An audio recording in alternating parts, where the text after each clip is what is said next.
Good Wednesday, everyone, and welcome to this edition of Conversations Daily News. I'm your host, Cyrus Webb. Glad you all could join us once again. We, of course, have your news headlines coming up on this Wednesday. We have the Truth of the Day with Mary Ellen Ciganovich, and in today's Entertainment Spotlight, you're being part of my conversation with entrepreneur Latasha Green, owner of Luxury Smile Spa. Enjoy today's broadcast. For Conversations Daily News, I'm Cyrus Webb with your Wednesday headlines. In national news, Biden moves COVID-19 vaccine eligibility date to April the 19th. President Joe Biden announced on Tuesday that he's bumping up his deadlines for states to make all adults in the U.S. eligible for the coronavirus vaccines, with states gradually expanding eligibility beyond such priority groups as older people and essential frontline workers. The president announced that every adult will be eligible by April the 19th to sign up and get in a virtual line to be vaccinated, said the White House Press Secretary Jen Psaki. That's about 2 weeks earlier than Biden's previously announced May 1st deadline. Biden made the announcement at the White House on Tuesday after a visit to the COVID-19 vaccination site at Emmanuel Chapel at Virginia Theological Seminary in Alexandria.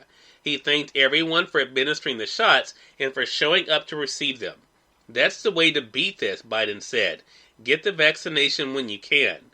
The president also said no one should fear mutations of the coronavirus that are showing up in the U.S. after being discovered in other countries. He acknowledged that the new strains are more virulent and more dangerous, but said the vaccines work on all of them. Psaki said Biden's announcement makes things clearer for the public. It reduces confusion and it ensures that Americans who are not yet vaccinated, who are looking to get vaccinated, they know they are all eligible, all adults, I should say, on April the 19th, she said. Biden's original goal had been 100 million shots by the end of his first 100 days, but that number was reached in March. In more national news, police official says Chauvin trained to avoid neck pressure. Minneapolis police are taught to restrain combative suspects with a knee on their back or shoulders if necessary, but are told to stay away from the neck when possible. A department use of force instructor testified on Tuesday at the former officer Derek Chauvin's murder trial. Lieutenant Johnny Mercil became the latest member of the Minneapolis force to take the stand as part of an effort by prosecutors to dismantle the argument that Chauvin was doing what he was trained to do when he put his knee on George Floyd's neck last May. Several experienced officers, including the police chief himself, have testified that Floyd should not have been kept pinned to the pavement by his neck for close to 9.5 minutes by prosecutors' reckoning, as the man lay face down, his hands cuffed behind his back. According to testimony and records submitted Tuesday, Chauvin took a 40-hour course in 2016 on how to recognize people in crisis, including those suffering mental problems or the effects of drug use, and how to use de-escalation techniques to calm them down. Under cross-examination by Chauvin's attorney, Mercil testified that officers are trained to use their knee across a person's back or shoulder and employ their body weight to maintain control, but Mercil added, "We tell officers to stay away from the neck when possible." In more national news, Biden boosted by Senate rules as GOP bucks infrastructure. With an appeal to think big, President Joe Biden is promoting his $2.3 trillion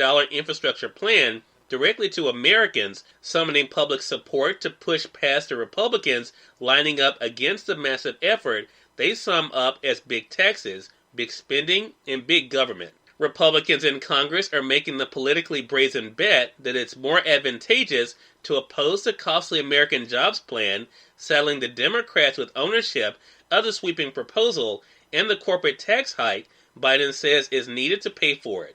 He wants the investments in roads, schools, broadband, and clean energy approved by summer. And finally, in entertainment news, Meghan Markle and Prince Harry reveal first Netflix docuseries. Meghan Markle and Prince Harry's first Netflix series will center on the Invictus Games, which gave sick and injured military personnel and veterans the opportunity to compete in sports. The Duke and Duchess of Sussex Archwell Productions announced on Tuesday its first series to hit the streaming service. The multi-episode docuseries titled Heart of Invictus is in partnership with the Invictus Games Foundation, of which Prince Harry is a patron. Prince Harry will appear on camera and serve as executive producer on the series. Cyrus Webb, Conversations Daily News. It's now time for the Truth of the Day with Mary Ellen Ciganovich. Enjoy. Hi, this is Mary Ellen with your Truth of the Day. Keep hope alive. Hope gives you strength to move forward, especially when it seems like the odds are stacked against you. Hope is the spark to keep your dreams alive. When you pull the plug on hope, you give up motivation, resolve, or any reason for you to stick with your dream or your goal. No matter what the situation, good or bad, everything will play out to your best possible outcome when you keep thoughts of hope and success in your heart. Allow hope to flourish, even through thoughts of distrust and despair. This spark of hope gives you strength to move forward with enthusiasm, allowing thoughts of distrust and despair to fall away. Today, be hopeful, even when facing great challenges, as you go about and enjoy the day. Latasha Green, entrepreneur and owner of Luxury Smile Spa, is featured in today's Entertainment Spotlight right here on Conversations Daily News. For Conversations Daily News, I'm Cyrus Webb with the Entertainment Spotlight. Latasha Green, entrepreneur and owner of Luxury Smile Spa, stopped by Conversations Live, the radio show, to talk about what it's been like for her to build her own businesses as well as to pave the way for others. Here's a bit of our conversation. I want to first begin where we are now in 2021. What has it been like for you, Ms. Green, to be able to decide that you want to do things for yourself in life and then to be able to actually go for those goals and dreams? Well, I've been doing a lot of entrepreneurship deals for a minute now, but this is one of my first things that I have actually ventured out into and with the actual building. So I've started off because I've been in the medical field for over 26 years, and I've been a nurse for over 17 years. So, and I've been teaching as well for about 12 years. So in doing so, I was able to kind of get my feet wet on a lot of different things that I can venture out into and bring to the community where a lot of people don't have the resources to attend, like Hines and Holmes and other universities, where a lot of you can make a good living with a lot of trade careers as well. So have you always known that you were meant to be a business owner or an entrepreneur? Is that something that's always appealed to you?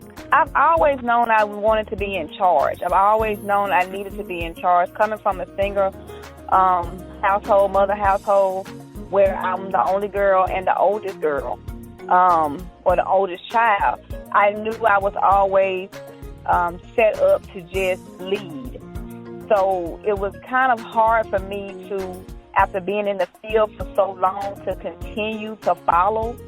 So I had to put myself in a position because, like I said, being in the nursing field for so long, in the medical field for so long, I just saw an era that was coming out of a lot of these schools where a lot of these students didn't know the basics of hands-on care.